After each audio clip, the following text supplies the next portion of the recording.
ছোটবেলায় আমরা সবাই শুনতাম স্যান্টা দাদু আসবে, স্যান্টা দাদু আসবে। এই বছর সত্যি সত্যি স্যান্টা দাদু এলো, তাও আবার গিফট নিয়ে। স্যান্টা দাদুর কাছ থেকে গিফট নিয়ে আমরা চলে গেছিলাম রাতের বেলা বিরিয়ানি পার্টিতে। বিরিয়ানিটা অ্যাকচুয়ালি আমরাই রান্না করবো বলেছিলাম, কিন্তু প্রবলেম ক্রিয়েট হয়ে গেছিল। বিরিয়ানির আলু সিদ্ধ করার সময় না ছিল প্রেসার কুকার, না ছিল গ্যাস, কারণ গ্যাসটা ফুরিয়ে গেছিল মাছ আলু সিদ্ধ হয়েই। আমি তো ভেবেছিলাম বিরিয়ানিটা বোধহয় গেল, এই আলু ছাড়াই বিরিয়ানি খেতে হবে, কিন্তু না, দেখলাম ভাবে ভাবে বিরিয়ানিটার আলুটা অনেকটাই সিদ্ধ হয়ে গেছে। তবে এই দাদাটি অসাম কাজ করেছিল।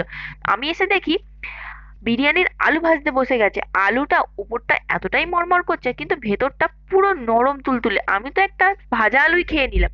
এরপর ছাদে ছিল আমাদের বনফায়ারের ব্যবস্থা। 25 ডিসেম্বর একটু নাচ গান না করলে চলে?